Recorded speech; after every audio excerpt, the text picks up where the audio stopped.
ఉరియ కన్నుల మంటల సెగలు మెర్రయ అకల వేళల వేటకు వచ్చే లోకమదిరిపోగా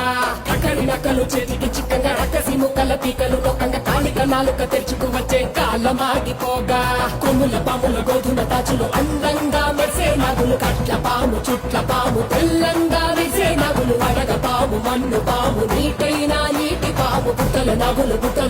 తోడై వచ్చిందే గాలిలాగా వచ్చరా నిన్ను నరికి పోగు లెక్కకొచ్చరా